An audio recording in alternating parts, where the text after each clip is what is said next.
அன்பின் தேவனாகிய இயேசு கிறிஸ்துவின் இனிய நாமத்தில் உங்கள் அனைவருக்கும் அன்பின் நல்வாழ்த்துக்கள்.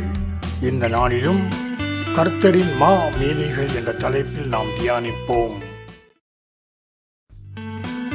பேதுரு, யோவான் மற்றும் ஏறக்குறைய இயேசுவின் சீடர்கள் எல்லோரும் படிக்காத மேதைகள்தான்.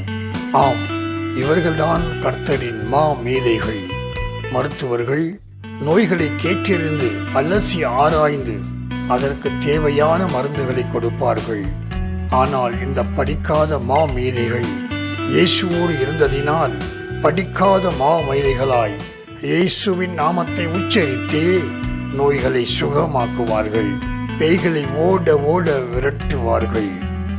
ஞானிகளால் செய்ய முடியாத காரியங்கள் படித்தவர்களால் இது எப்படி சாத்தியம் என்று புரிந்து கொள்ள முடியாத அதிசயங்களும் அற்புதங்களும் ஆவியானவரின் துணையால் செய்து முடிப்பதால் இவர்கள் உலக ஜனங்களின் மத்தியில் உலகத்தை கலக்குகிறவர்களாக அடையாளம் காணப்பட்டார்கள். இயேசுவோடு நடப்பவர்கள், இயேசுவோடு வாழ்பவர்கள், இவர்கள் எல்லோரும் உலகத்தை கலக்குபவர்கள். அல்லேலூயா.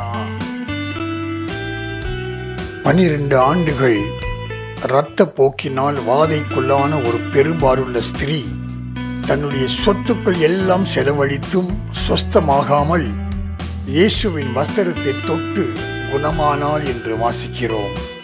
அந்த ஸ்திரீக்கு சிகிச்சை செய்த மருத்துவர்கள் இதை கேள்விப்பட்டு எப்படியோ என்ன வல்லமையோ என்று மண்டையை உடைத்துக் கொண்டிருப்பார்கள். ஒரு பைசா செலவில்லாமல் மா மேதைகளின் ஆசானாகிய இயேசுவின் வஸ்திரத்தை தொட்ட மாத்திரம் அவள் குணமானாலே. இதை நீங்கள் மத்தேயு 9ஆம் அதிகாரம் 20ஆம் வசனத்திலே வாசிக்கலாம். கர்த்தருக்கே ஸ்தோத்திரம். பிறவி சப்பானி ஒருவன் தேவ ஆலய வாசலில் உட்கார்ந்து கொண்டு பேதுருவும் யோவானும் வரும்போது அவர்களிடம் தர்மம் கேட்கிறான். அவர்களோ, என்னிடத்தில் எங்களிடத்தில் நீ எதிர்பார்க்கிற பொன்னும் வெள்ளியும் இல்லை, எங்களிடத்தில் இருக்கிற ஒன்றை உனக்கு தருகிறோம்.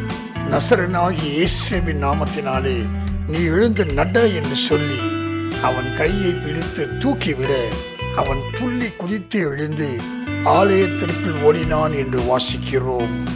கர்த்தருக்கே ஸ்தோத்திரம். இதை நீங்கள் அப்போஸ்தலர் நடபடிகள் 3ஆம் அதிகாரம் 6ஆம் வசனத்திலே வாசிக்கலாம். பிறவி சப்பானி அவனும் மருத்துவரை பார்த்திருப்பான். மருத்துவர்களும் ஒன்றும் செய்ய முடியாது என்று கை விரித்திருப்பார்கள். கடைசியில் படிக்காத மாமேதைகள் பேதுருவும் யோவானும் இயேசுவின் நாமத்தை உச்சரித்து பிறவி சப்பானியை நடக்க வைத்து சடகுடு ஆட வைத்தனர். இயேசுவுக்கே ஸ்தோத்திரம். யாக்கோபு 1ஆம் அதிகாரம் 5ஆம் வசனத்தில் ஞானத்தில் குறைவுள்ளவன் தேவனிடம் கேட்டு பெற்றுக் கொள்ள கடவன் என்று பரிசுத்த வேதம் சொல்லுகிறபடியால் எழுத படிக்க தெரியாதவர்கள் கூட முயற்சித்தால் வேதத்தை படிக்க ஆரம்பிக்கலாம். வேதத்தை படிக்க ஆரம்பித்தால் பேதையாக இருந்தால் கூட ஞானியாக மாறலாம். பரிசுத்த வேதம் பேதையை ஞானியாக்கும், ஞானிகளை மேதையாக்கும், மேதைகளை மா மேதைகளாக்கி உலகத்தை ஆளச் செய்யும். ஆம் பிரியமானவர்களே, வேதம் எதிலும் குறைவில்லாதது.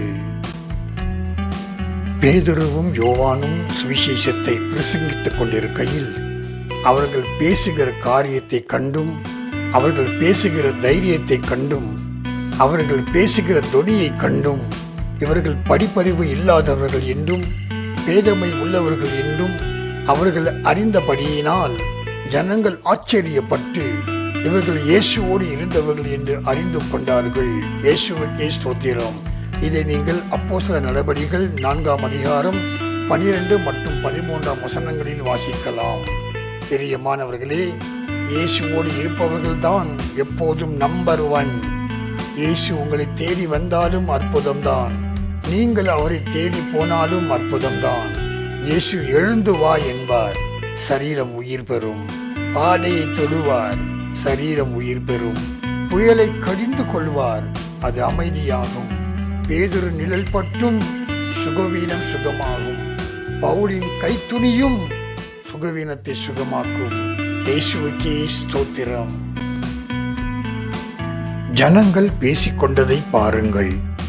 இவர்கள் படிப்பறிவு இல்லாதவர்கள், பேதமை உள்ளவர்கள். ஆனால் அவர்கள் பேசுகிற தைரியத்தை பார்த்தும் பேசுகிற தொனியை பார்த்தும் இவர்கள் இயேசுவோடு இருந்தவர்கள் என்று அறிந்து கொண்டார்கள். பிரியமானவர்களே, படித்த மேதைகளுக்கு ஒரு எல்லை உண்டு. பொறியியல் மேதை மருத்துவ மேதை ஆக முடியாது. மருத்துவ மேதை சட்ட மேதை ஆக முடியாது. ஆனால் இயேசுவோடு நடப்பவர்களுக்கு ஆவியானவர் சகலத்தையும் அவர்களுக்கு போதித்து மாமேதையாக்குவார். செய்ய வேண்டிய வேலைகளுக்கு ஏற்ற ஞானத்தை கொடுக்கும்படியாக ஆவியானவர் அவர்கள் மேல் ஊற்றப்படுவார். ஆசரிப்பு கூடாரம் எப்படி வடிவமைக்க வேண்டும் என்று கர்த்தர் மோசேக்கு சொல்லித் தருகிறார்.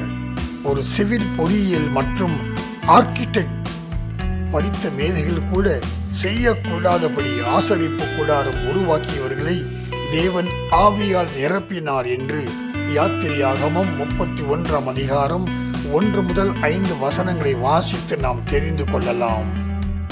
கடைசியாக, உன் தேவன் உனக்கு எல்லாவற்றையும் வெளிப்படுத்தினபடியால் உன்னை போல் விவேகமும் ஞானம் உள்ளவன் வேறு யாரும் இல்லை என்று பார்வோன் யோசேப்பிடம் சொல்வதாக ஆதியாகமம் 41 அதிகாரம் 39 வசனத்திலே பதிவு செய்யப்பட்டுள்ளது. பிரியமானவர்களே, கர்த்தர் நம்மோடு இருந்தால் நாமும் மேதைகள் தான். ஆகையால் கர்த்தர் நம்மோடு இருக்கும்படி எல்லாவற்றிலையும் நாம் அவரை சார்ந்து கொள்வதுதான் அவர் எதிர்பார்ப்பு. அவர் எதிர்பார்ப்பை பூர்த்தி செய்து அவருடைய சீசராக மாறி வேறுபட்ட ஜனமாக வாழ்வோம். ஆமென். கர்த்தாவே, இந்த நல்ல நேரத்திற்காக உமக்கு நன்றி செலுத்துகிறோம். உம் பிள்ளைகள் மேல் ஞானத்தின் ஆவியை ஊற்றி ஒவ்வொருவரையும் ஞானியாகவும் மேதைகளாகவும் மேதைகளாகவும் தேசங்களை ஆள்பவர்களாகவும் மாற்றி அழகு பார்க்கிற தேவனே, உமக்கே நன்றி செலுத்துகிறோம். இயேசுவின் நாமத்தில் ஆமென். இந்த காணொளியை பார்த்து உங்களையும் உங்கள் குடும்பத்தையும் தேவன் தாமே அபரிமிதமாக ஆசீர்வதிப்பாராக. ஆமென்.